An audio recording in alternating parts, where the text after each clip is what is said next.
Ahí yo me encargaba de la relación con las embajadas para conseguir apoyos desde las embajadas, o sea, espectáculos que la embajada directamente nos mandara Sí. y que nos apoyara con las tarifas, o sea, de pagarle el fee al A la artista y embajada gringa le volarlo. pedías a Taylor Swift, a la embajada noruega le pedías. En este episodio de Todo es Arquitectura exploramos la relación entre arte y arquitectura.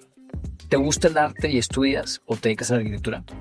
Acompañados de Brenda Fernández, platicamos sobre este tema y cómo empezó a influir cada vez más el mundo del arte en su vida de estudiante y profesional, con su génesis y cómo está haciendo esa práctica hoy en día que mezcla las dos.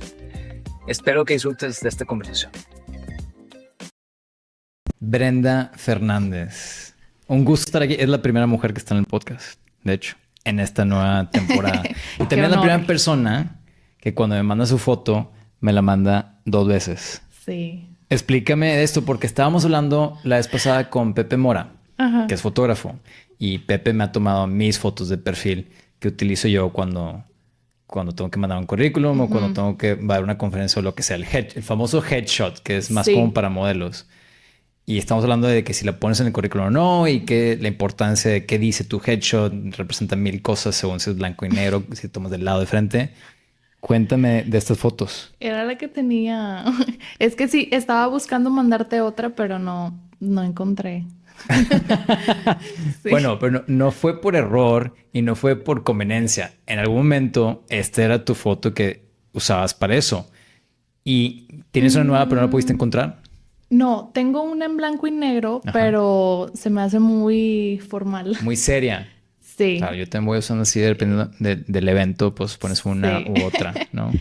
Y esta la encontré ahí en mi computadora y dije, ay, esta está buena. Pero sales 2 veces, o sea, aquí hay un Photoshop, claramente. Fíjate que esta es ¿Es un de espejo? No, este es de es de un rollo, o sea, es de un film y así salió. O sea, era uno caducado. Ah, es un error. Ajá, es Órale. un error de la cámara. Qué curioso, sabes que ya me estoy metiendo en otro tema, pero sabes tú que pues, creo que se dice numismática, pero en colección de billetes antiguos, cuando tiene un error de impresión es mucho más valioso Sí, que el que sale bien, sí, sí. porque es menos común. Es muy valiosa la foto. Entonces no puedes decir la que tenía, porque no es cierto, no es la que tenía, la escogiste. Es la que tenía que se me hizo bien para mandar. Muy bien. Sí. Oye, Brenda, tú eres arquitecta. Tú y yo nos conocemos hace mucho tiempo, somos amigos. De Sí. hecho, nos conocimos porque una vez me acuerdo que me invitaste a hablar al radio Sí, a Radio Nuevo León. Nuevo León. Era para Para el Día del Patrimonio. del patrimonio cultural. Sí, Y me acuerdo que sí, sí. dije algo así como que hubiera preferido que... ¿Qué fue lo que dije? Que hubiera preferido que... Era el tema de Pero, las casas en el barrio antiguo. bueno, era en el contexto Ajá. del Día del Patrimonio Sí. Material, o sea, arquitectónico. Claro. Sí, sí. Y estamos hablando que hubiera preferido que se mantuvieran las casas ahí, Mm. que haber hecho la tabula rasa en la macroplaza, ¿no? Sí. O que en lugar de que mantuvieran el color el color original de la casa de Luis Barragán por fuera, ¿te acuerdas que en algún momento Sí. la pintaron? Me acuerdo. Entonces que en lugar de que hubieran cambiado de color la casa a su color original, mejor se hubieran mantenido las casas del barrio antiguo. Pero bueno, tú eres arquitecta, estudias arquitectura, tienes maestría, pero tú te has ido orientando más al tema del arte. Ajá. Y para mí se me hace súper interesante eso porque creo que tenemos todos siempre este ciclo entre la relación arte y arquitectura y dónde está el arte, dónde está la arquitectura cuando estamos proponiendo composiciones arquitectónicas. Ajá. Y o sea, siempre como que quieres presentar un proyecto que responde al contexto, responde al cliente, pero que está aportando a el arte de la arquitectura, ¿no? O sea, que avanza la profesión en su conceptualización, en su tecnología, en su propuesta, en su crítica social, en lo que sea. Ajá. Y es típico escuchar, es hasta un tema ya trillado, a currículums de arquitectas y arquitectos cuando se están presentando para una conferencia, decir, el trabajo de la arquitecta tal y tal coexiste en la coyuntura entre el arte y la arquitectura y todo eso, ¿no? ¿Y dónde está esa coyuntura y qué es que le define? Sí, o qué significa eso, ¿no? Para ti, ¿dónde está esa unión de arte y arquitectura y cómo te has ido encaminando más hacia el lado del arte que la arquitectura? O no, a lo mejor es una percepción mía. Pues, o sea, creo que a mí me interesa el espacio efímero. Me interesa porque es pues puedes explorar mucho más fácil, ¿no? O sea, hacer arquitectura lleva más tiempo, o sea, te necesitas un presupuesto mucho más grande eh, y no puedes explorar tanto, ¿no? Y siento que, eh, bueno, el mundo del arte o de los museos a mí me permite explorar dos cosas que me interesan, que uno es la investigación y luego cómo que esa investigación no se quede en un libro o en solo papel, sino cómo materializar esa investigación en un espacio físico y tangible, ¿no? Y siento que eso es lo que sucede en las exposiciones, ¿no? Que tú tienes una investigación y eso lo transformas o lo conviertes en algo que el espectador, el público pueda ver en un espacio que tiene un impacto diferente, ¿no? O sea, el espacio, pues a mí me gusta pensar la arquitectura como el orquestador invisible de nuestras acciones. O sea, creo que es como yo lo concibo. El orquestador invisible de nuestras acciones. Sí, así yo lo veo. El espacio. Sí, yo siento que la arquitectura orquesta todas nuestras acciones sin darnos cuenta. Ajá, te manipula. Pues nos dirige, o sea, de algún modo. Entonces te dice, por aquí, sí, por acá, no. O nos sugiere cosas, ¿no? Exacto. Y también nosotros, pues, nos implicamos en ella y ella se implica en nosotros. Pero siento que es algo que es invisible, ¿no? O sea, no nos damos cuenta, pero pues ahorita estamos en este espacio y yo sentir el blanco y esta pantalla aquí está teniendo algo, o sea, una transformación en mí, ¿no? Y eso es algo... Ajá, y eso es algo...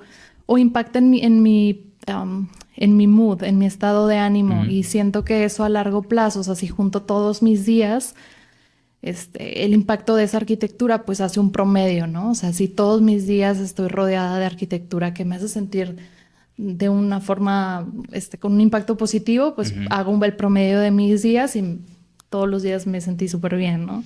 Sí, yo me acuerdo que en taller de diseño usábamos la analogía de los paquetes. Cuando tú compras algo, lo que sea, unas pastillas para la garganta, el paquete ya por su diseño te dice dónde se abre y cómo, ¿no? Y a veces te ayudan a que jala aquí, abre aquí, ¿no? Pero ya trae un diseño donde tú, sin ni siquiera leer eso, ya sabes cómo abrirlo. Entonces la arquitectura debe tener, por ejemplo, en su morfología, debe estar implícita en cómo se usa.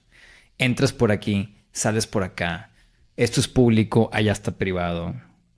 Hasta ciertos tipos de cosas como, por ejemplo, servicios al fondo a la derecha, ¿no? ¿Sabes? O recepción a la entrada. Ese tipo de cosas, sí. ¿no? O sea, siento que nos sugiere cosas y pues por eso me interesa... No que no me interese otro tipo de obras, pero actualmente me gusta mucho explorar el espacio efímero, ¿no? Como puede ser Me gusta mucho el mundo de las exposiciones porque implica una investigación que luego ve reflejada y que aparte incide en la vida pública. Pero ¿cómo efímero? Porque si estoy entendiendo lo que estás diciendo, estás hablando que te gusta el espacio y que orquesta la vida en él, pero tú estás proponiendo arte dentro de ese espacio, estás organizando. Además, tú tienes un espacio vacío, un almacén, y luego tienes que hacer el recorrido por las piezas y cómo vas pasando de una pieza en otra y darle su espacio a cada pieza. Es lo que hace el tema Siento que curatorial. Es porque estoy pensando también en el tema de las escenografías. O sea, las escenografías pues es algo efímero, ¿no? O sea, haces una obra que tiene un periodo de vida. O sea, incluso desde que te llega ahorita voy a producir algo que va a estar solamente en 3 venues, solamente en 3 teatros. 2 son aquí y 1 es en Saltillo. Y desde que te dan la comisión, o sea, el encargo, te dicen, va a estar en tantos lugares por tanto tiempo, se va a trasladar tantas veces. Itinerante. Y tú consideras eso en los materiales que tienes que proponer, ¿no? Para el ensamblaje y para lo que se espera que dure esa... Que aguante, claro. Entonces... Bueno, creo que eso, o sea, es ahí donde me inserto. O sea, en el arte de la arquitectura a mí me interesa en este momento eso. O sea, me interesa explorar cómo materializar esas exposiciones en diferentes medios, o sea, diferentes formas. Incluso también me interesa mucho los libros, o sea, cómo los catálogos los estamos construyendo. eso también siento que es un espacio, ¿no? O sea, diseñar un catálogo, también diseñas un espacio que tiene una materialidad, ¿no? O sea, las pastas, de qué material va a ser de lino, cómo va a ser, cómo lo vas a forrar. Lo Eh, táctil de la Ujú. experiencia. O sea, vas a abrir el libro y va a tener imágenes de qué modo, qué tipo de fotógrafos vas a elegir. Ujú. Actualmente también, bueno, en mi trabajo hay una coordinadora editorial que depende del área de curaduría que yo, de la cual yo estoy a cargo, bueno, como curadora asociada, y es algo que también consideramos, ¿no? O sea, ¿qué editor es bueno para este artista? ¿Qué fotógrafo es ideal para este artista? Entonces, pues también es un espacio, ¿no? O sea, el libro también es un espacio físico, aunque Claro. habitan letras y hay imágenes, es un contenedor, o sea, es un espacio que contiene letras y es un espacio que contiene imágenes. Sí. Y de igual forma, o sea, el arte pues se coloca en un espacio o la escenografía pues sucede con cierta temperatura, ¿no? O sea, no puedes, de mis primeras cosas de novata, fue que coloqué cierta escenografía cerca de unas luces, Ajá. pues obviamente se quemó rápido. O sea, ¿La, no la aguantó. derritió o qué No pasó? la derritió, pero como de hecho ahorita está ahí. Había unas nubes que yo usé un material pues muy frágil Ajá. para funcionar como el cascarón en el que yo montaba las nubes. Ujú. Pero iba a estar muy cerca de la lámpara y la lámpara tiene una cantidad de calor. Sí. Es como, Y no aguantó. sí aguantó para lo que fue, Y pero se fue fue algo, haciendo así como que... sí, o sea, las cambié, las tuve que cambiar. Entonces Pero pasó bueno, aquí en la fachada de la oficina, pusimos unas maquetas que eran de impresión 3D en una ventanita, así como para comunicar, esa es la banqueta que estamos haciendo. sí, Nada más que luego llegó el verano y el poniente nos empezó a derretir. No alcanzamos a dar cuenta, se van a perder dos, salvamos otras dos y tenemos que poner unas de barro. Se me hace súper interesante lo que toques y vamos a hablar de eso más al rato, porque dices, ok, el arte, la propuesta de escenografía es efímera, el escenario está ahí siempre y como que tiene esta especie no eres un reciclaje, sino ciclo de que, bueno, ahora sí, una segunda propuesta, una tercera propuesta, porque pues todas las obras de teatro son completamente diferentes en el mismo lugar, al final de cuentas, ¿no? correcto. Hay una cosa bien interesante, hay un almacén que se usa que me tocó cuando estaba con Oma, porque Oma le hace las pasarelas a Prada en una de sus temporadas, no sé si es de invierno, verano, Ajá, lo que sea. Y entonces el mismo almacén y hay que retransformarlo para la temporada de este año. Y luego otra sí, vez otro concepto y es como que otra idea. No me gusta, otra idea. Muy bien, sí. ahora eso ya no lo puedes hacer otra vez. Estuvo cool, ya no puedes hacer lo que estuvo cool otra vez. O sea, reinventarte constantemente es ser súper cansado, ¿no? Pero esa es la chamba, A claro. mí se me hace ¿Te divertido, gusta? sí. Bueno, perfecto. Cuando tú estás estudiando arquitectura, cuando tú decides meterte a estudiar arquitectura, no dijiste, bueno, yo quiero ser curador de arte. Eso fue algo que fue saliendo. ¿Y Sí. dónde fue surgiendo a través de visitar exposiciones? ¿Tuviste alguna maestra, alguna jefa de trabajo en algunas prácticas, en tu maestría? ¿Cómo estuvo este acercamiento al lado del arte? No. Fíjate que mi abuela, que recién falleció, ella, o sea, todas las tardes yo me la pasaba con ella y ella daba clases de pintura al óleo. Entonces yo siempre veía eso, ¿no? Como, pero era muy de oficio, o sea, muy de hacer que esto se vea perfecto en una pintura o así. Okay. Y pasa el tiempo y yo visité el Museo Marco cuando tenía 15 años por una tarea de la escuela Sola. o sea, con compañeros de clase. O sea, no con tu abuela, vaya. No, Ah, ok. no. Pero ya tenía esto, ¿no? De hecho, era muy raro, bueno, no muy raro, sino muy particular para mí estar en arquitectura, porque en la clase de acuarela o de pintura, como yo empezaba a combinar los colores sin pensar cuál se combina con cuál, solo como en mi mente ya, pues ya, porque desde niño lo Ya veía. lo tenías Ujú, o sea, todos mis veranos yo iba a su casa y eran todas las tardes estar pintando. pintando. Pero como algo Padre. así, no porque quisiera ser artista, no, sino como Una diversión. actividad Ajá. en lugar de ver la tele. O sea, se me hacía mi normalidad. Sí. O sea, mi normalidad ¿Sigues era esa. pintando? No, no, Ya. no. O sea, fue algo que hice en mi infancia, a la par que siempre estuve en clases de danza.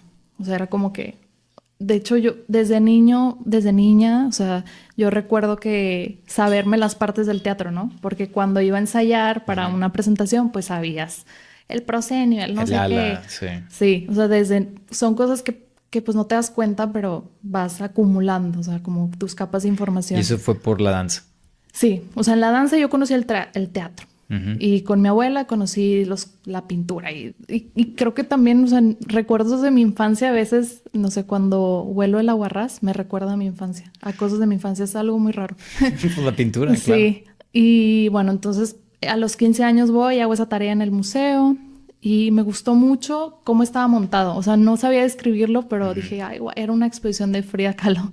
Y tenía como todas las cartas suspendidas de unos como sedales, o sea, de unos nylons. Cartas, o sea, Cartas escritas de ella. de ella, como las pusieron en unas placas de acrílico y estaban suspendidas y parecía que flotaban. Y solo como ese espacio me impactó, o sea, de algún modo. También ver la celosía, como fui en la tarde, daba como una proyección de sombras. Y eso se me quedó muy grabado. Y cuando tengo que elegir qué estudiar, yo me acuerdo que en la uni, que yo estudié en la Universidad Autónoma, O sea, Autónoma de Nuevo León. te daban un librito que seguro recuerdan, vienen todos los planes de estudio y las carreras. Y yo dije, ay, para no dejarme influenciar por los nombres de, quiero ser arquitecto o quiero ser tal, pues tapé todos los nombres de las carreras y fui encerrando las materias que más me gustaban. Wow, Y, nunca había escuchado eso. No quiero ajá, ver qué carrera es, quiero nada más ver cuáles son las materias que me gustan. sí, porque pensé, pues si voy a estar ahí 5 años, pues mínimo, o sea, que me gusten las materias que Pero voy a nadie te llevar. recomendó hacer eso, fue tú lo sacaste de tu cabeza. Sí, yo pensé, y bueno, y también en mi familia me dijeron como estudia algo que te guste en el proceso, como después ves qué hacer con ello, ¿no? O sea, con esas herramientas. Y bueno, en mi casa mi mamá estudió diseño industrial, entonces siempre veía como, pues ella lo aplicaba en cosas personales, ¿no? En diseñar que su joyería y cosas así.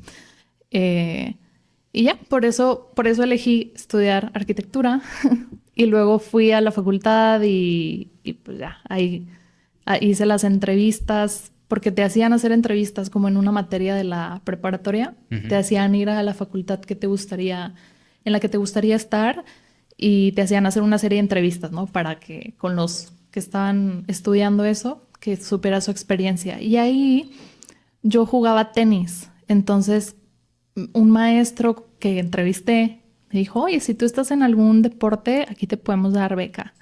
Y yo, estoy en tenis. Y ese maestro amaba el tenis. Y como que en su equipo de tenis de la Facultad de Arquitectura necesitaban gente que jugara tenis. Entonces me dijo, dame tus datos y si quieres inscribirte, pues te damos como una beca deportiva. Bien. Y así fue. Entonces, como que lo vi como, Meant to be. ajá, según yo. Según yo fue como todo se acomodó. Sí. Y ya, por eso. Bueno, y volviendo a lo de te llamaron la atención las materias. Ajá, entré y pues sí, las materias me gustaban. Sin embargo, ya dentro de la carrera, vas viendo, bueno, está el tema de la pintura que tenías y tu visita, esta que comentas a Marco. Y me gustaba mucho el espacio, o sea, mucho como...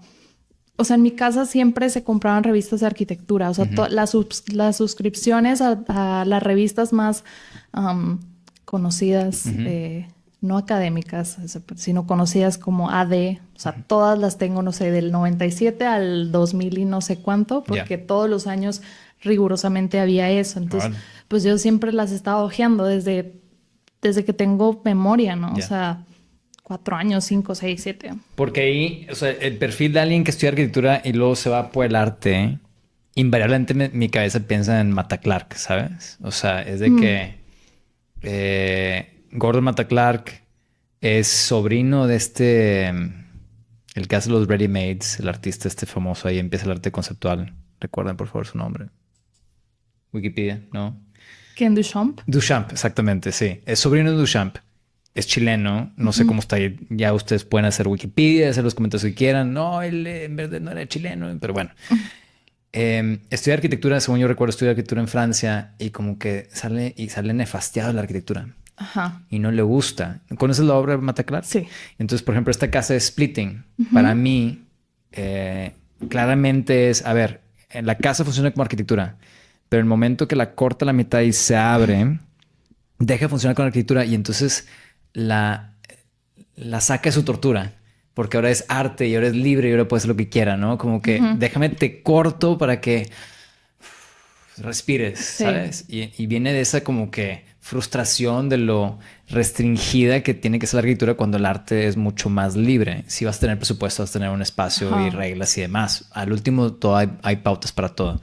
Pero, por ejemplo, Serra le han echado, bueno, que acaba de fallecer ahora, recientemente, de que él siempre se enojaba mucho con los arquitectos porque le decían que era el artista del espacio, ¿no? Porque sus piezas, más que ver una pieza y que, mire qué bonito la espiral, es no, cómo te sientes tú cuando desplazas espacio alrededor de ti, ¿no? Y cómo la empiezas a caminar y va corriendo hacia adentro y luego le das la vuelta y le das otro color y demás. Entonces, bueno, esas son mis referencias cuando pienso en alguien que sea de arquitectura al arte, porque una persona al arte puede llegar por cualquier camino, ¿no? No tiene que ser estudiando arquitectura. Sin embargo, la arquitectura te dio unas herramientas que utilizas tú en el acto curatorial. Mucho, mucho. O sea, sí, yo sí les recomendaría, porque muchas veces siento que antes, pues sí, no había lugares donde estudiar desde el día cero estudios curatoriales, ¿no? O sea, antes no existía eso y relativamente era nuevo hasta hace unos años, ¿no? Pero yo sí les recomendaría que si quieren hacer curaduría, estudiaran arquitectura. Bien, ahí está la recomendación Lo siento. de ella misma. Hablando nada más de temas así un poquito de chisme. Yo me acuerdo una vez, una conocida, no es curadora de arte por profesión, sino curadora de arte porque empezó a coleccionar arte y se volvió socialite y demás. Estamos hablando en Hong Kong. No lo vas a conocer para que no te preocupes. Pero me acuerdo que me comentó, ella era de Europa del Este y se había casado con un chavo de la India allá en Hong Kong y tiene una colección muy grande de arte y demás. Y los conocí por medio de estar trabajando en proyectos de galería de artes y visitando galerías de arte. Y son buenos amigos. Pero me acuerdo que me comentó, Viviano, México, sí, el Somaya. Se me hizo muy arrogante la exhibición. Y yo, ¿arrogante la exhibición? Yo pensé que me iba a decir que arrogante hacer ese edificio. Y le dije, ¿qué tiene arrogante? Si es gratuita. Me dice, es que fui y las pinturas que tienen ahí, tú has entrado al Somaya, ¿verdad? Las pinturas que tienen, las tienen expuestas para que puedas ver por atrás las marcas de que por qué galerías pasó y si está firmada por atrás por alguien más o endosada la pieza de arte de alguien más. Le dije, no manches, es de lo que más me gustó, porque normalmente las ves contra el muro y no puedes ver eso. Y en el mundo del arte, cuando se hacen estos intercambios de piezas, las voltean y de ahí sacas historia. A ver, pasó de tal coleccionista a tal coleccionista en tal año. Y me dijo, se me hizo súper arrogante. Y yo así de que, ¿qué es tu opinión de eso? Nunca le he preguntado a nadie a León. No, pues así es la gente del arte. O sea, así son. A veces solo quieren opinar. Hace poco te invité a que dieras una presentación a mis alumnos de Introducción a Arquitectura. Es bien importante en esa clase presentar la amplia gama de actividades que puedes especializarte en con la arquitectura. Tú acabas de decir, si quieres ser curador o curadora, ¿sí se dice los dos nombres o no? Curador y curadora. Sí. Te recomiendo que estudies arquitectura porque... Yo sé.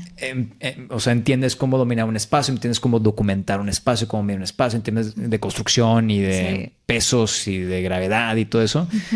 Y mostraste esto en esa clase donde presentaste tu perfil. Cuéntanos un poquito de eso, que se me hizo súper bonito.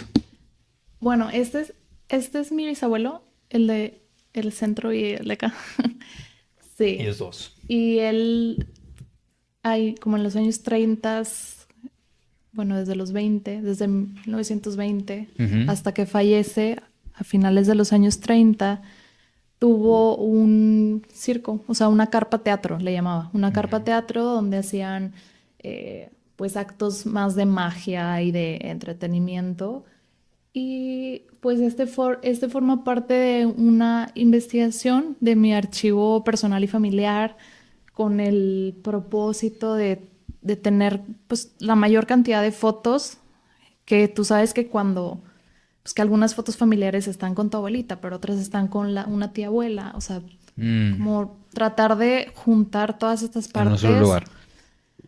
A lo mejor yo lo que hice fue escanearlas, o sea, escanearlas en alta, todas las que pudiera encontrar y esas tener un archivo digital que pueda ser consultado, porque no se conoce mucho del teatro en el norte, o sea, no es algo muy difundido. O sea, a lo mejor en el centro sur sí se asocia más a una cultura del entretenimiento, cosas así, pero el norte está más etiquetado con la industria, el trabajo, el ahorro. Y siento que esto es interesante porque es algo, pues, post 1919 y yo llegué a estas fotos, bueno, mi interés de recopilar o empezar a investigar más de él fue porque un día estaba investigando el archivo de la fototeca, en la Fototeca de Nuevo León, para hacer otra exposición. Y encontré una foto que es de un espectáculo que les habían hecho, llevado a los trabajadores de la fundidora, y vi que había una etiqueta, bueno, las fotos del archivo a veces están etiquetadas, y vi que había una etiqueta que decía Señor Robert. Y yo dije, es mi bisabuelo. Y ya les di los datos completos, como que su apellido y así, porque Para que completaran la cita. para que completaran la etiqueta. Sí, Porque su nombre artístico era Robert. Y el Salón Robert, profesor ¿no? Robert, pero su nombre era Roberto. Entonces, pues como fue algo muy loco porque me dicen los de la fototeca, que hay un montón de fotos, o sea, miles de fotos. Y el hecho de que tú hayas Visto. estado explorando y visto esta es como muy particular. Sí. Entonces, otra vez como tomé esa casualidad y dije, ay, pues El igual universo se está alineando. Sí. Me encanta que dice espectáculo moral propio para toda la familia, ¿no? Sí. Acá, para familiares.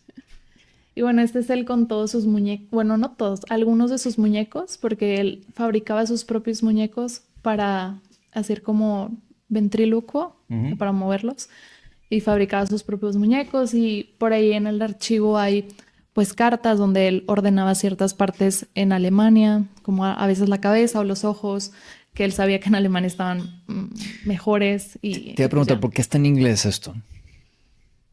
No lo sé. Pero es un periódico de aquí de Monterrey.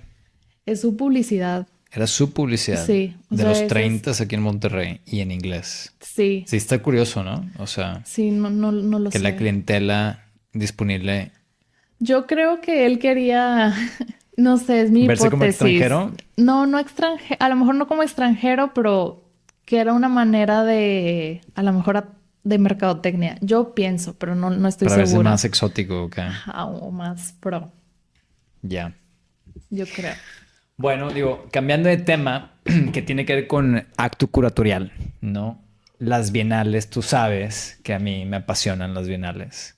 Y tú has estado involucrado en diferentes bienales. Yo, pues, he participado en bienales dentro y fuera de México. Tenemos un episodio que grabamos con Paco y con Jacobo que se llama Las Bienales, que lo pueden buscar. Ese es en el podcast de Arquitectura y Filosofía. Me gusta mucho la historia, me gusta mucho las diferencias entre cómo es la Bienal en Quito, cómo es la Bienal en México, cómo es la de Nuevo León. Tiene su historia en Nuevo León, que es la más vieja en México. Y me interesan también cómo las hacen distintas, porque como que es como cuando te decía que siempre es el mismo almacén y hay que hacerlo diferente. Como que no pueden repetir la Bienal, siempre tienen que haber como que una Sí. innovación. Y es raro porque es como si te hicieran un concurso de, no sé, los 500 metros, ¿no? Y que cada año te le cambian un poquito las reglas. Pero bueno, es un poco de la evolución. Yo llevo a mis alumnos a la Bienal de Arquitectura. Llevan 6 años seguidos, excepto por la Bienal de la pandemia. A Venecia, que pues, para mí, no sé, ¿tú qué opinas? Es como reconocida la más importante o la más grande o la más internacional. Qué sé yo. Y les explico cómo funciona todo. Tú tienes un texto publicado como coautor en Arquine que habla precisamente de una bienal, la Bienal de Shanghai. Y ahí entrevistaste a quien fue el curador. Y ahí le daban el tema de la importancia del agua y pues el cambio climático. Esa es la Bienal número 3 en Shanghai. ¿Qué año fue? ¿21? 21. En el 21. O sea, estamos saliendo, la pandemia china estaba Sí. pasándola mal, ¿no? Sí, 21. Sí, ok, sí, me estoy acordando bien. Sí, sí. Cuéntame un poquito de qué se trataba su propuesta curatorial para ese bienal. por qué el agua en ese momento y cómo bajó porque se establece un tema y luego tienes que reunir un montón de artistas y arquitectos a que participen en ese tema, ¿no? Sí. Bueno, aquí Andrés Jaque es... Nada más el micrófono para Sí. que se pueda escuchar. En esta bienal, pues Andrés Jaque, que los que lo conozcan y si no los invito a googlearlo, es un arquitecto muy, en mi Pero perspectiva. no, que busquen en tu artículo. El artículo se llama tal cual, sobre un lector del contexto, una bienal situada y una humedad colectiva.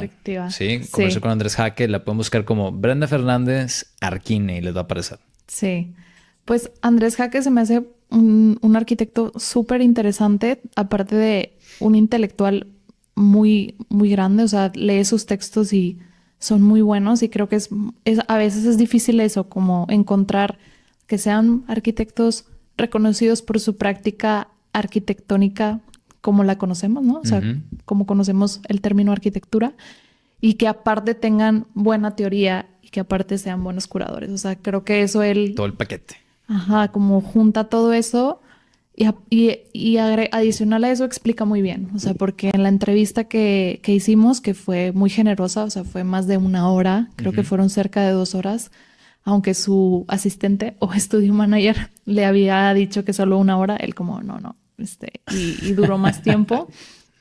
Y él, como es muy inteligente y muy intelectual, encuentra que en la humedad, o sea, de hecho la Bienal está situada cerca del delta de un río. Es el Bund en Shanghai. Ajá. Y él encuentra que hay desde el término de humedad o agua se pueden ligar muchos temas.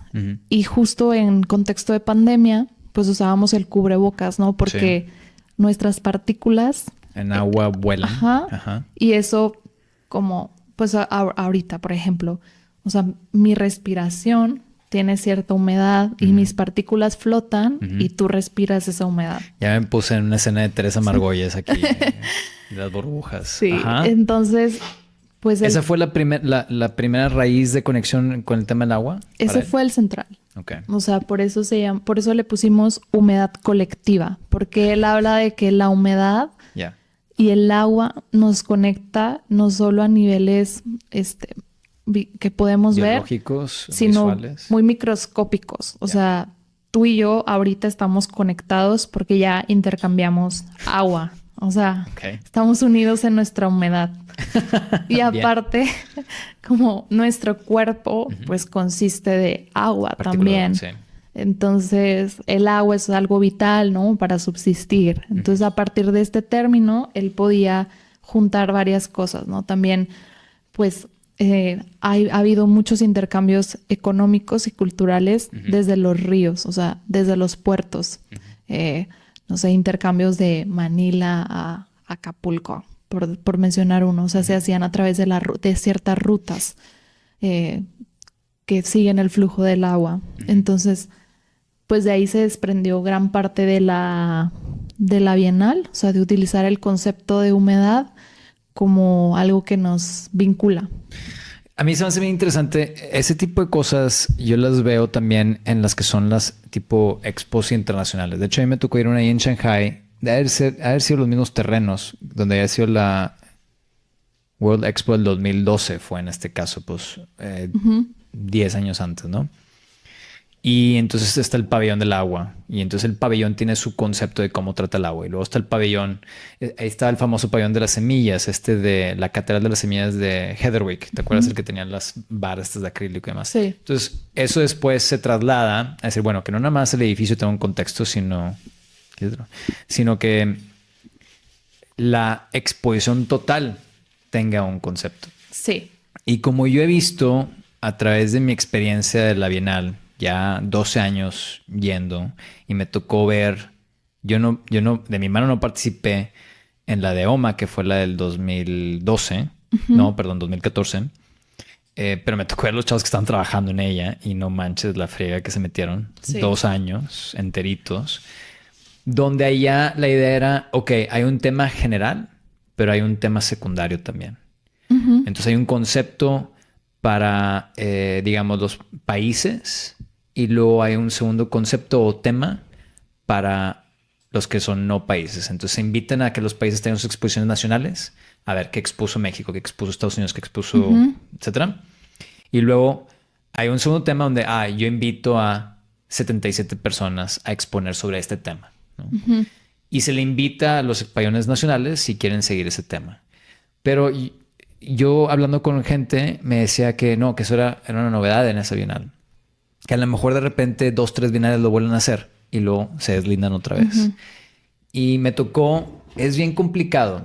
No traigo aquí info de eso, pero ya hablamos de esto después. Que es bien complicado que de repente nada más el nombre de la bienal puede ser caos. Y no tiene que estar necesariamente ligado al concepto. No sé qué experiencia hayas tenido con esas bienales de Venecia, pero como yo llevé alumnos a varios, encontré que de Sejima, Chipperfield, Kulhas, Aravena, a la que fue esta de Grafton Architects, que se llamaba... Todo iba subiendo en importancia y me tocó hacer una investigación para la maestría en esto. Al menos en una métrica muy superficial que es boletos pagados, entradas, no niños que llevaron del colegio gratuitos, porque, por ejemplo, la Bienal de Chicago tiene mucho más gente en asistencia que la Bienal de Venecia, pero todos son gratis y son de que school buses que llevan en field trips, ¿no? Es caro entrar a la Bienal de Venecia, es caro ir a Venecia, etcétera. Pero bueno, iban subiendo la cantidad cada año, cada bienio, 15-20% más con la pasada, 15-20% más, y la de Grafton bajó. Y según yo fue porque el tema curatorial nadie lo entendía. Tienen ellos la tradición de hacer una sesión antes de que abra la bienal de 1 hora con él o la curadora del bienio, ¿no? De la expo de ese año, de ese bienio más bien, donde explican de qué se trata el tema que escogieron. Y te juro que lo vi 3 veces porque llevaba alumnos y no entendía qué estaba pasando. Se llama Free Space. Entonces, bueno, pones un tema que se llama Free Space y búsquenlo quienes están escuchando si les interesa el tema de las bienales, el tema del acto curatorial y demás. Porque cuando dices Free Space lo dejas tan ambiguo y tan abierto que puede ser la intención, pero que al último no es contundente la muestra. Porque si es súper ambiguo y súper abierto, donde cada quien quiere hacer lo que quiera, es un popurrí, es un pastel napolitano, pues qué rico y qué padre, pero no es el café fuerte, así doble espresso, o no es el sabor picante de una comida de la India o de México que trae salsa, ¿sabes? Pues se diluye, a mi experiencia. No sé si tengas algo que contestar a mi rant que me aventé. Pues sí, o sea, el papel del curador por eso es importante. Porque hacen un statement, ¿no? O sea, un argumento de la razón de ser de ese evento.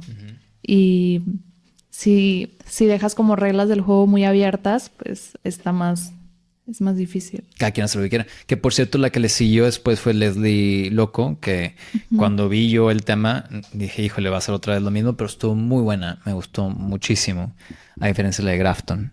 Hablando de ese bienal, hablemos entonces de nuestra bienal aquí en Nuevo León. Orgullo, creo que es sigue la 23. Sí, sigue la 23. De las más viejas del país. ¿Te ha tocado participar en la bienal de Nuevo León? El año pasado. ¿Qué hiciste? Inscribí según yo fue un proyecto solamente.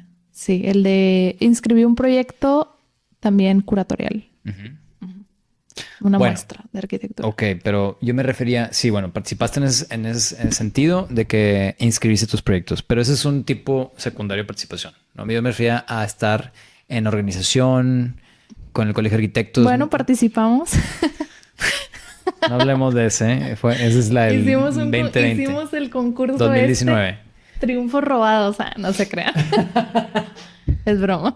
Tomaría otro podcast para explicar todo eso. No, me refiero que en el tema curatorial nunca te ha tocado acercarte con los de la Bienal. Fíjate que creo que desde que me fui al PI Guggenheim, si no es que después, sí he tratado, o sea, les he escrito para participar, pero no me han llamado aún. No ha sido requerida. No. Fíjate que hay una cosa bien interesante. El Colegio de Arquitectos cada 2 años cambia su mesa. Bajo una figura que continúa el Colegio de Arquitectos, que que hay una continuidad de esa figura de presidente y se van alternando. Luego continúa el mismo equipo que estaba trabajando en tu bienal y nada más se pasa ese equipo de una bienal, más bien de una mesa administrativa a la siguiente, la siguiente, siguiente. Se me hace que es bueno porque vemos que en las bienales de acá, pues ha ido mejorando, pero en las que yo he visto, porque también a lo mejor si podrías entrar aquí a Fernando López, que ha estado desde la primera y podría decir que no, o no sé yo. De hecho, a él no le gustó mi proyecto de las maquetas, que ya podemos hablar después. Pero oye, ahorita mencionaste una cosa muy interesante, porque de repente ahí estamos hablando de la Bienal de Venecia, me estoy regresando un poco. Sí. Tú estuviste en el Peggy Guggenheim Foundation, que es un museo que está ahí, que de hecho es muy... Su existencia es muy romántica hasta cierto punto. Sí. Entonces, platícame un poco de tu experiencia ahí, pero también platícame, ¿te tocó estar en la Bienal de Arte o Arquitectura cuando estabas haciendo ese internship allá? Creo que era la de arte. Hay una, por era cierto. 2017. Ok. Sí, porque Era la de 2018 arte, fue la de sí, era la de Free arte, Space, claro. Sí, la sí. de aquí Grafton Architects. Sí, era la de arte. Espérame. No me acuerdo de quién estaba. Hay un documental por Vice, cuando Vice era bueno, que Vice ya no es lo mismo, de hecho quebró, no sé si supiste. Ajá. Yo era fan de Vice. Sobre la Bienal de Arte y toda la maraña que existe de fabricantes de las expos. Oh, wow. Está súper bueno. Si Lo voy a no lo ver. viste, te lo recomiendo. Sí, no lo he visto. Pongo la liga en la descripción aquí abajo. Cuéntame, Peggy Guggenheim. Pues yo o sea, yo malamente, o más bien siento que es un área de oportunidad de la Universidad Autónoma. No promueven mucho las pasantías. O sea, no es algo que se escuche mucho. Ok. No se escucha mucho como puedes hacer una pasantía en tal lugar, sobre todo en el extranjero. O sea, sí, prácticas locales. Aquí local. Pero como que puedes tener una beca e irte al extranjero trabajando. No era algo que yo conociera. Y bueno, llego por X y Y razón a esa página donde decía que podías hacer una beca, o sea, podías tener una beca. Aplicar. Que podías aplicar y justo faltaban, no sé, 2 meses para el cierre de la convocatoria. Hace buen tiempo. Y pues ya me fui, estuve ahí unos meses y ahí fue cuando yo justo estaba por graduarme. Me faltaba el título, sacar el título, pero fue mi último semestre en el que entré el proyecto final y apliqué y pues ya me quedé. Y en esos 3 meses ahí fue cuando operas las galerías diariamente. O sea, desde abrir el museo, o sea, hay un encargado de abrir el museo, luego hay diariamente, o sea, la primera hora limpias las piezas, las de afuera que son de metal, de bronce. Del jardín. Las del jardín, todas las piezas del interior tienen algo que les llaman las pijamas. Entonces las quitas, las guardas, limpias algunas. Y luego empiezas las operaciones del museo, ¿no? Que te puede tocar desde vender tickets hasta recorridos, hasta estar en una de las galerías parado, como viendo si alguien te pregunta algo, tiene una duda. Y también estás en otras funciones, ¿no? De PR, te toca a lo mejor enviar algunas cartas. Algún día estás ahí doblando las cartas que se van a enviar, que se envían a distintos artistas y miembros. Te toca recibir miembros, o sea, para darles recorrido. Y también a mí me tocó hacer el cambio, como hubo un cambio de director, que llegó Carol Bale, que es nieta de Peggy Guggenheim. Entonces, antes estaba otro director, llega ella y me toca la transición en donde ella quiere hacer otro rehanging, o sea, otro layout del acomodo.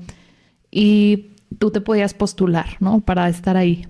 Y ya elegían a 5 o 4 que iban a estar ayudando en descolgar y colgar otros y hacer pues el estado de condición de obra, que es como a ver el reporte de cómo está, qué daños tiene. Y a mí me tocó que me seleccionaran para poder ayudar en eso y creo que en esos días o en esos meses como el tiempo pasaba muy rápido cuando yo estaba en ese museo y ya había hecho prácticas en una oficina de arquitectura que estuvo bien, pero tú sabes, ¿no? O sea, cuando es tu pasión, como te puedes quedar más tiempo cuando eres joven. Y pues ahí yo descubrí que ese era el camino que tenía que seguir. También venía de un tiempo después de haber ido a mis 15 años al Museo Marco, yo quería involucrarme de algún modo con el museo y pregunté y me dijeron que cuando cumpliera 18 años podía ir y ser voluntaria. Entonces, así lo hice. O sea, cumplí 18 y no sé, meses después fui para integrarme como voluntaria y ahí estuve unos años. Y pues convivir con los curadores y los artistas cada que venían, porque en el Museo Marco cuando eres voluntario tienes acceso a esos profesionales, o sea, a charlas con ellos. Ahí pues me apasionó eso, o sea, quería saber, o sea, quería dedicar mi tiempo a investigar algo que no solo lo hago por un pasatiempo, sino que es relevante para la sociedad que se investigue y conocerse. Pero todo esto entonces se dio gracias a esa pasantía. Vamos a alinearle esto bien. A esa pasantía que tomaste. ¿Y cómo fue que la encontraste o por qué te pudiste buscar? O sea, yo creo que poca gente sabe que hay un Guggenheim Foundation en Venecia. Yo quería encontrar alguna pasantía en Estados Unidos. Me quería ir allá porque había estado unos veranos en un lugar que se llama Lakeside, que es un lugar cerca del lago Erie, que está cerca de Ohio. O sea, es un lago muy grande. Y ahí me había ido 2 veranos. Son los grandes lagos. Sí. Y ahí me había ido 2 veranos como por un mes y... Hacer... por algo... no relacionado. No relacionado. Y yo quería... Pues ya me voy a graduar. Quiero explorar como hacer algo, ¿no? Y ahí en ese lugar, en Lakeside, me dijeron, busca una pasantía y vente para acá. O sea, me dijeron, busca una pasantía y vente a Ohio. Pero pues, ¿qué voy a hacer en Ohio? Nada que ver, ¿verdad? O sea, digo, muy bonito y todo, pero pues no. ¿Sabes que Columbus, Ohio es como un museo de arquitectura ahora? No. Es todo un tema. Sí. Vamos ahí como arquitectos a ver todos los edificios. Pero bueno, interrumpí, perdón. Sí, pues nada. O sea, conocí a alguien de ahí y esa persona me animó de, oye, pues ¿por qué no haces un internship? Vente a Ohio y acá te quedas y todo. Y buscando internships en Estados Unidos, de ahí me salió como mi algoritmo. Me puso The Peggy Guggenheim Museum for Students and bla, bla, bla. Pero a Venecia. En Venecia. Y yo había estudiado italiano. O sea... ya lo habías estudiado desde antes. Sí. O sea, yo cuando, en la facultad quería aprender otro idioma. Ajá. Y cuando me formé en la fila para ver qué idioma quedaba, yo tengo una tía que es es de origen es alemana. Nació en Alemania y su familia es de Alemania, etc. Y yo quería pues aprender alemán para hablar con mi tía y mis primos y así. Y cuando me toca el turno para pagar, ya se habían llenado todos los lugares para alemán y quedaba italiano. Italiano y francés. Y elegí italiano. Y pues eso me ayudó hice después un intercambio en Roma, que fue el primer intercambio que la Facultad de Arquitectura tuvo en Roma, porque ellos decían que no había un convenio, pero luego yo revisé y sí existía. O sea, sí existía y no, como que no se habían dado cuenta. No sé, cosas que pasan. Sí. Y yo pensé que lo habías hecho en Milán, lo hiciste en Roma. Lo hice en Roma. Entonces me fui a ese intercambio y como que hacía sentido, ¿no? Y se me hizo un finding muy, muy padre. ¿Y cómo sigue el italiano? Bien, porque luego regresando, o sea, siempre ha sido mi safe job dar como clases de italiano. Entonces en varias ocasiones he enseñado italiano y pues me he clavado más. ¿Y sabes que entonces tu perfil te alinea perfecto para ser curador de la Bienal de Venecia, ¿verdad? Sí. De hecho, el año pasado, bueno, no, el año antepasado, este año, ¿cuál Bienal es? La de arte, ¿no? Fue hace 2 años. La de arte, sí. Hace 2 años iba a colaborar con algo de la Bienal de Venecia de arte. Por ahí. La pandemia. No. Había muy pocos recursos y por eso no se dio. Pero sí estuvo como en las pláticas con el curador del Pabellón de México para hacer algo. Entonces, bien, pues por ahí va. Es nada más falta de cuestión de tiempo. Para la gente que nos está escuchando, estamos ahorita en el 2024. Por lo tanto, este verano va a ser la Bienal de Arte en Venecia. Correcto. Pero en el 25 es la arquitectura. Y para quien les interese, yo siempre lidero un viaje con estudiantes. Entonces estén al pendiente y siempre la página en el /academic. Hablando de ser curadora de la Bienal de Venecia, aquí está imágenes de una exposición que tú organizaste y tú Sí. curaste. Entonces, Sí. cuéntame esta exposición del levantamiento. Bueno, eso también fue, yo en ese momento en mi vida estaba trabajando en un festival pues de cultura, o sea, un festival cultural que hace conciertos, algunas exposiciones, pero pues digamos que todo o sea, son proyectos ya armados que el festival integra una agenda. Y yo no quería descuidar esa parte vinculada a los museos, porque yo ya antes había trabajado, o sea, yo ya venía de haber estado en el Peggy Guggenheim, luego estuve en Conarte, ahí en Monterrey tiene un parque muy grande, que es el Parque Fundidora. Dentro del Parque Fundidora hay ciertos espacios en comodato al Consejo para la Cultura y las Artes. Cuando yo vuelvo de Venecia, me hablan, ¿no? O sea, justo fue una situación similar a la que pasó en Marco. Yo fui a Conarte porque yo quería dar unos cursos. O sea, quería dar unos cursos de historia del arte. De las coleccionistas que había en Nueva York y que lo fundaron ciertos museos. Voy, lo ofrezco y esa tarde me llaman y me dicen, oye, hay una persona que se encargaba del Departamento de Educación en este museo, bueno, en estas galerías, en estos espacios, ya se fue, acaba de renunciar. Como, ¿no quieres venir a una entrevista? Y voy y yo les digo, oigan, pero no tienen un área de programas públicos, o sea, solo tienen un área de mediación, o sea, hacer recorridos tal cual. No hay un área de programas públicos y hacer programas públicos o actividades públicas es muy distinto, ¿no? Porque son noches de museo, son otro tipo de actividades, ¿no? Y me dijeron, pues, hazlo tú. Ajá. Me dijeron, pues hazlo tú, hay muy poco dinero, pero si tú lo haces con ese sueldo, está bien. Entonces me crearon ese puesto y pues ahí lo desarrollé. O sea, desarrollamos un montón de proyectos, o sea, visitas para personas en situación de migración, visitas en casas de inmigrantes, visitas o talleres para adultos mayores, muchos en otros idiomas.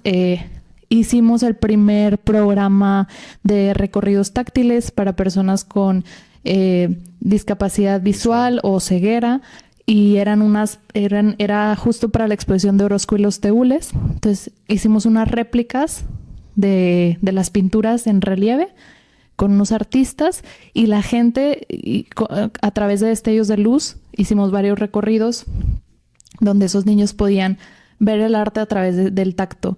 Y ese fue un programa que también, o sea, había nada de presupuesto, pero... ¿Y luego sacabas patrocinios o cómo le hacían para extender los pesos? Porque el peso, el último es el peso, entonces...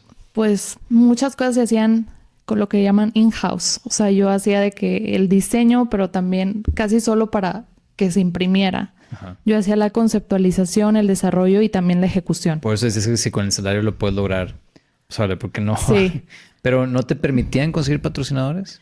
Es que luego creo que en ese momento yo no estaba muy...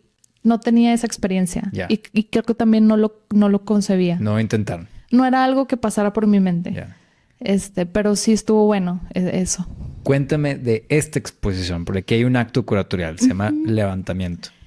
Esta exposición surge por eso mismo de querer regresar al museo, o sea, pero ahora desde una práctica curatorial, ¿no? O sea, que era algo que yo siempre había visto, que había colaborado desde otras trincheras como programas públicos y había trabajado muy de cerca con un curador que antes era el del Centro de las Artes, Marco Granados, y pues quería hacer un proyecto mío y platicando con un colega que él es arquitecto, me dice, ¿y por qué no hacemos algo? O sea, tú tienes como todas estas herramientas, sabes cómo hacerlo, sabes cómo ejecutar una exposición, pues vamos a hacerlo. Entonces un día en su oficina empezamos a arrastrar el lápiz a ver cómo podía darse y pues hicimos este proyecto en el cual convocábamos a oficinas de ciertas oficinas de arquitectura y arquitectos a enviarnos una pieza que fuera la síntesis, que funcionara como una síntesis de su práctica. O sea, cómo a partir de una pieza o un objeto de ciertas dimensiones muy establecidas, que en este caso eran 50 por 50 por 50, que pudiera ser cargada por 2 personas. Ellos y un texto, ¿no? Entonces, lo que ellos entregaban era una pieza, pues unos vectores, o sea, unas líneas de esa pieza y un texto de menos de 500 palabras que explicara su pieza. Y recibimos cosas súper lindas. O sea, había 2 despachos que no se conocían de Mexicali, que a través de esta exposición se conocieron e hicieron una pieza en conjunto con partes de la frontera de Baja California y partes del muro de la frontera, que generaron como una pieza cada quien que se conectaba a través de esa línea naranja que ven ahí. Sí, que decía como un nombre de una parte de Baja California. Y bueno, pues recibimos varias, creo que en total fueron 21 prácticas. Y hicimos todo, desde las mesas, que esas las diseñó mi colega, las diseñó para pues esta museografía. Y también era una exposición que no tenía presupuesto. No, o sea, nosotros presentamos la idea, nos la aprobaron y nos dieron dinero para producir las mesas y ya está. Entonces también era como la voluntad de cada estudio de hacer su pieza, de mandarla y... Es eso, lo quiero comentar porque es hacerla. Entonces, por ejemplo, pienso que las piezas están hermosas. Yo no fui a esta exposición. ¿No estabas aquí o no quisiste ir? No me acuerdo qué pasó. Yo no pude ir, pero viendo las fotografías de las piezas, que son esculturas, porque maquetas, o sea, pasan de maqueta a escultura porque ya no es nada más la representación arquitectónica. La maqueta tiene su función arquitectónica que tú conoces, ¿no? Sí, son pero piezas. Le estás pidiendo que te hagan piezas especiales para esta expo. Sí. Me tocó la experiencia con alguien que hizo una exposición en Harvard que fue similar, como que te hablaban y te decían, ¿quieres estar en la exposición de estos? Sí, estuvimos en eso. Sí, entonces haces la pieza y se la mandas, pero no es lo que tienes tú en el despacho. O sea, mándame una de tus maquetas y queremos juntar aquí las maquetas o una maqueta que hayas utilizado. Y de repente lo vi en las maquetas de Sumtor en la Bienal de Venecia. Y estas maquetas gigantescas que pesan, es un camión, o sea, que se hace nada más para esa exposición. Entonces, es en verdad una escultura que se está haciendo a propósito de la exposición. No es algo que tienes guardado en tu archivo. Sí, no. No es como cuando vas a ver las maquetas de Mario Pani y se ponen en exposición, o las de Kalach, que cuando tú vas a la oficina están todas rodeadas. Es diferente, ¿no? Esta fue hecha, pues, específicamente para la expo. La muestra. Y están preciosísimas. Y tenía que reflejar como la esencia de cada despacho. Funcionaba así. Ok, eso se pedía que reflejara. Sí, o sea, la pieza debe de ser una síntesis de la práctica o de en lo que creen o en cómo hacen su arquitectura. Ya, y no se les daba dinero. No había. Porque me enteré de una donde mandaron unos planos, ¿no? Sí, pero esos eran regios, eran de aquí. ¿Qué tiene que ver que eran regios? No, o sea que no... Se oyó muy mal. No, me refiero a que ellos quisieron mandar eso, porque no era un problema de, no tengo dinero para enviar. Sí, porque... No, yo creo que el tema era la producción, sí. A ver, yo creo que, no sé, yo no he hablado con ellos, pero tú me invitas a mí, me dices, oye, y creo que pasa hasta la Bienal de Venecia. Sí. No hay presupuesto. Ven a exponer. ¿Y quién me paga el vuelo? ¿Quién me paga el costo? Sí. Y, pues, a ver cómo lo haces. Y a veces te dicen no se permite patrocinio, a veces te dicen que sí, ¿no? Entonces me invitan a exponer una pieza nueva, no algo que ya tengo. Entonces yo tengo que invertirle 2, 3, 5, 7, 8 mil pesos a hacer la maqueta. Y luego de que me sirve eso, pues me la llevo otra vez a mi estudio. Y te digo, oye, sí, pero ¿dónde está la exposición? Digo, ¿dónde está el presupuesto? No va a haber presupuesto. No cobras boletos de entrada, no hay nada. Digo, yo creo que también ellos o sea, era su statement también. No creo que... No creo que haya... Junto con pegado, son las dos. Pero también te hacen una invitación, no estás obligado a aceptar. Puedes no aceptar, exactamente. Entonces, por eso siento que... Va con jiribilla. O sea, ahí va, pero ahí va la crítica también. Sí. Tengo una amiga, hace mucho que no la veo, era abogada y luego se hizo artista. Y causó mucho furor con esta pieza que hizo, que agarró su título del TEC de Monterrey y lo hizo en un papel de avión. Sí. Carla Lutero se llama. Y pues, o sea, va por ahí, o sea, doble propósito todo. Sí. Estos son los que estabas hablando hace rato, ¿no? Sí. Supongo. Sí, por ahí también. Estos, ahí está, ok, ahí no O se sea, habían después deformado todavía. Las Ok. intercambié. Esto es escenografía. Sí. Y escenografía tiene que ver con iluminación, tiene que ver con lo que tú hablabas de la temporalidad de los materiales, cuánto van a durar, etcétera. Entonces, esto aquí, explícame cómo llega contigo aquí para pedirte la escenografía. Bueno, yo, como había comentado antes, en mi infancia o sea, en mi vida he hecho danza, ¿no? El Y teatro. actualmente también. O sea, yo practico danza contemporánea y mi maestra, que es una gran maestra de danza contemporánea, es toda una figura en las artes en Monterrey. ¿Qué se llama? Aurora Buensuceso. Tiene 30 años su compañía ¿Dónde está de la compañía? trayectoria. Es regia. Okay. Sí. Es regia. Y bueno, ella, pues yo me entreno con ella y yo siempre le decía a ella, por favor, invítame a hacer algo, invítame a hacer algo. Y ella me decía... ¿En una de sus producciones o en qué? Sí. Y ella me encanta porque es muy conceptual. O sea, todo lo que hace no es una historia lineal. O sea, o a lo mejor sí, pero es muy conceptual. O sea, no te lo da ya masticado y todo para que tú lo veas tal cual. Su construcción escenográfica, bueno, y también su construcción de danza es muy, muy conceptual. O sea, transmite emociones. No puedo decirte, empezó y se abrazaron y porque era la mamá y la hija. No, es abstracto todo. Tiene una temática, pero es abstracta y te la transmite. Entonces, empatizo mucho con su trabajo y me encanta y siento que es de las mejores coreógrafas de México. De hecho, estuvo en Bellas Artes el año pasado. Iba a estar yo haciendo algo en Bellas Artes también para su producción, pero no le dieron presupuesto en Bellas Artes. Es muy loco porque fue su aniversario, 30 aniversario, y pues también habla de un poco... Pues, del apoyo de la cultura en el país, ¿no? en las artes. Sí, y bueno, antes de esa hice otra con ella, que fue la primera que hice. Igual me dijo, tienes tanto presupuesto. Obviamente todo ese presupuesto me lo gasté en materiales. Pero ayúdame a entender aquí, ¿esto es teatro ¿Esto con es danza o es danza? Esto es danza contemporánea. Pero hay una mesa y silla, o sea, hay una... Es que para mí sorry, soy completamente ignorante. Sí. Danza es danza y hay un número de danza, pero no... Ahí yo veo a alguien actuando una escena de algo que está pasando ahí. No digo que en un ballet no pueda haber algo un poco de eso, pero no es teatro, es danza. Es danza contemporánea. Esta es danza contemporánea. Este proyecto se llamó La Reunión. Se presentó, si no me equivoco, en el marco del Festival Alfonsino de la Universidad Autónoma. Este fue en el Teatro Universitario en Mederos, que es un muy buen teatro. Tiene muy buena iluminación, técnicos muy buenos de alto nivel, o sea, que iluminan súper perfecto lo que tú les enseñas en papel.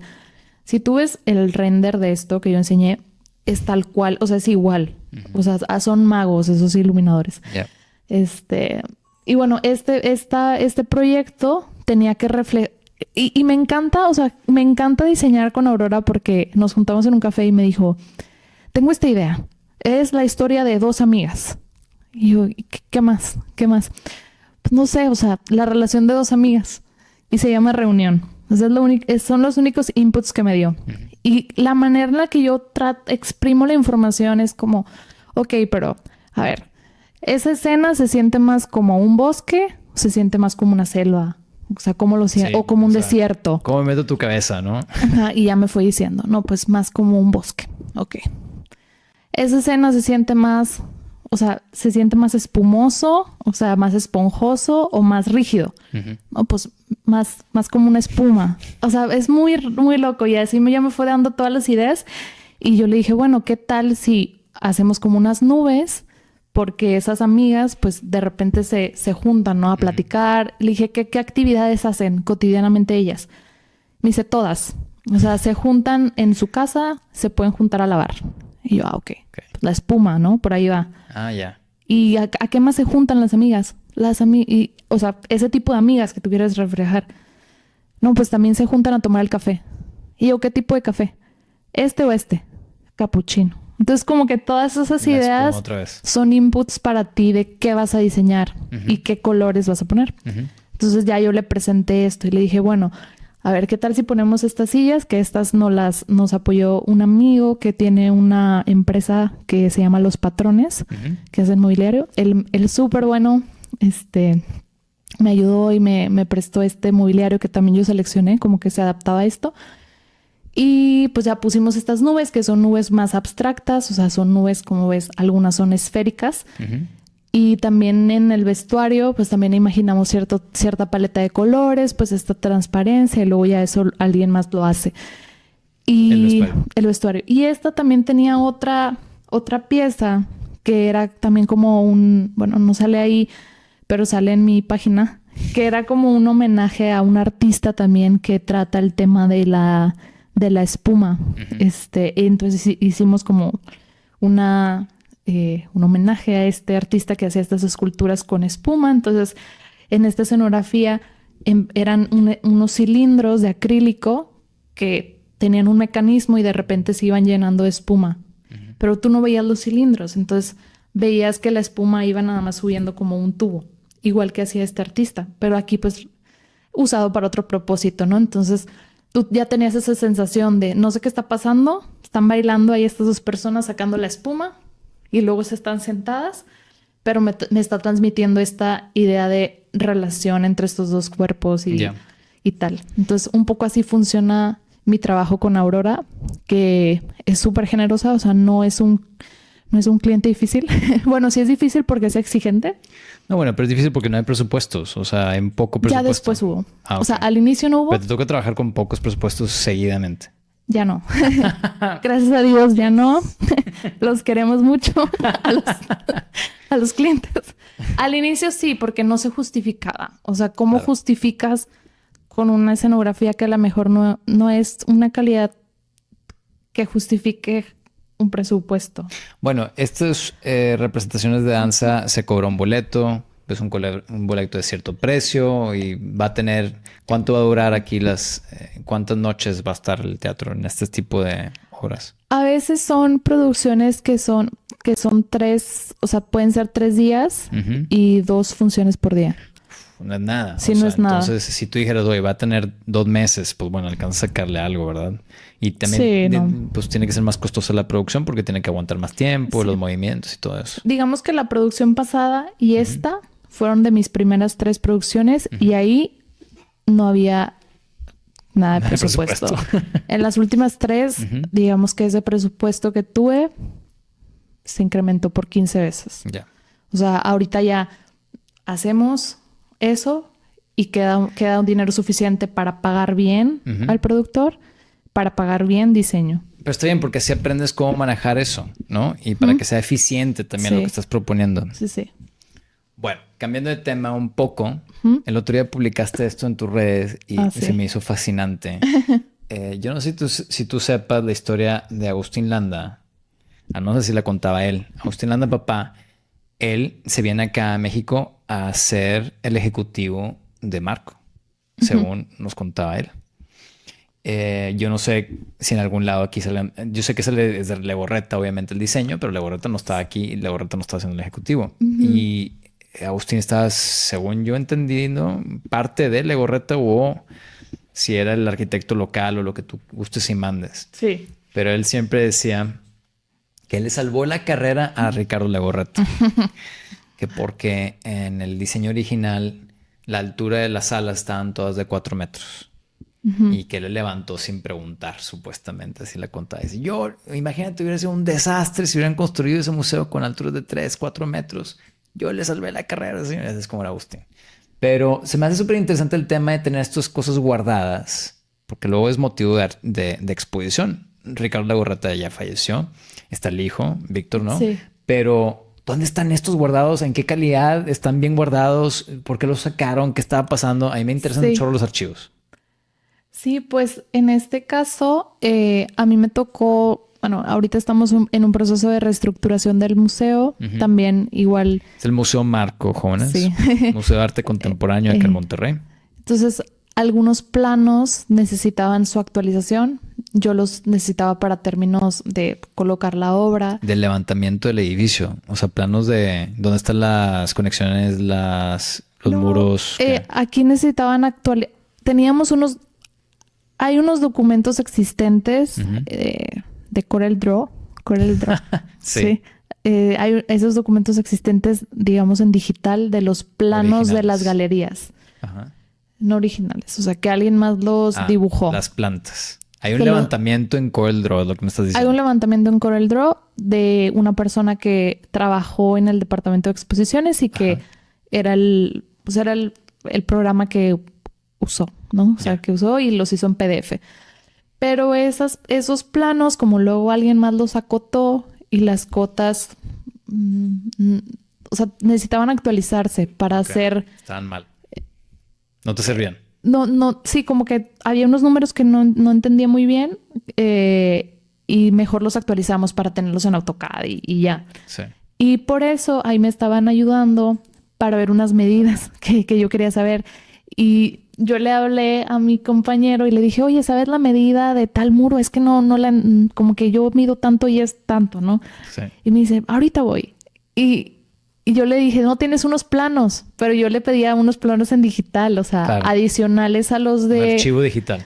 Adicionales a los PDFs, porque dije, a lo mejor este PDF que estoy viendo no es el final, sino es uno que se quedó a medias. Sí.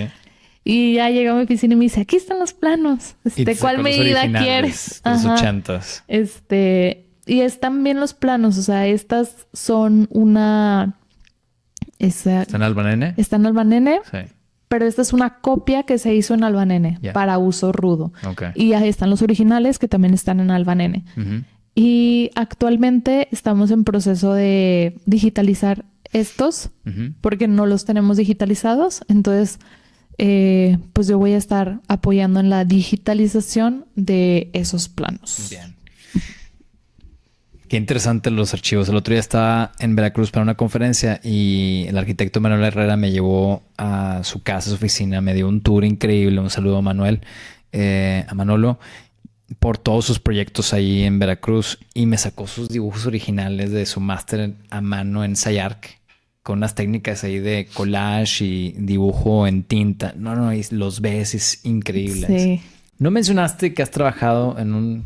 festival muy importante acá, que es el Festival Santa Lucía, donde me invitaste en un par de ocasiones que ahora tiene que ver con este festival de diseño que se llama Cuadrante. Entonces como que Cuadrante se inserta dentro del Festival Santa Lucía, que es muy grande y tiene muchas cosas de performance y demás, como aquí estamos viendo. Sí.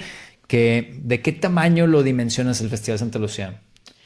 Pues los años que a mí me tocó trabajar ahí... Internacional. Festival Internacional Santa Lucía. Sí.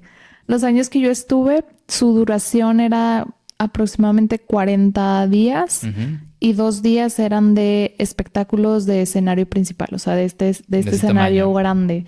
Ahí yo me encargaba de la relación con las embajadas para conseguir apoyos desde las embajadas, o sea, espectáculos que la embajada directamente nos mandara y que nos apoyara con las tarifas, o sea, de pagarle el fee al artista. A la embajada y gringa le pedías a Taylor Swift, a la embajada noruega le pedías a...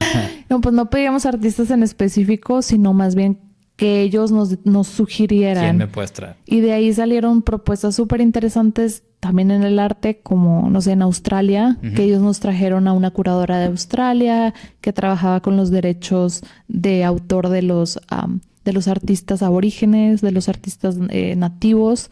Y fue muy interesante. Pero ahí pues yo veía la parte más de prospección de patrocinios y relación con las embajadas. No tanto logística entonces, o el tema de la organización de los eventos. Pues sí, porque les pasaba los eventos. O sea, les decía, Brasil me mandó este espectáculo y su rider técnico es este y este es los esto. riders.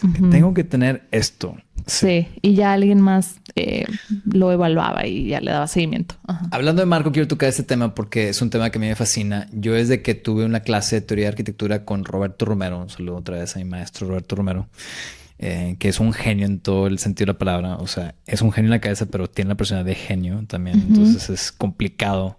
Roberto, su clase era tremenda. Entrabas el primer día y te decía que si te sonaba el celular te daba de baja el curso. Ay, no. Y le sonó a una chava el celular y le dio de baja. Así. No se tocó el corazón para nada.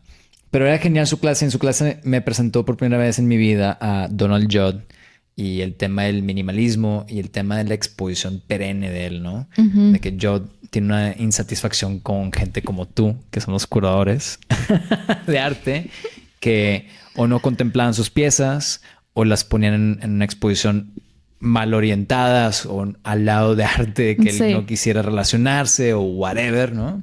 Y dijo, ¿sabes qué? A la fregada con todos estos curadores, me voy a ir a medio de la nada, que es el occidente de Texas. Compró ahí 2 ranchos ex militares y ahí pone sus esculturas y las puso. Estuvieron ahí 20 años mientras él vivió, murió y ahí siguen exactamente como él las dejó. Nadie las toca, ahí está la fundación y demás. Todo ese rollo, ¿no? Sí. Pero al mismo tiempo empezaba a invitar a sus amigos y dice, oye, pues ven y pon tu exposición permanente aquí. Están las de Chamberlain, está las de Dan Flavin y demás. Y es un goce meramente de arte y para mí arquitectura, porque aquí vemos la exploración de, ya no sé cuántas cajas son, pero alguien lo puede buscar ahí y poner en los comentarios, pero creo que son como 260 cajas, el mismo volumen en metal, explorando las múltiples caras que componen ese volumen. Entonces, de repente 2 caras abiertas acá, de repente 2 por acá, una diagonal en medio, etcétera.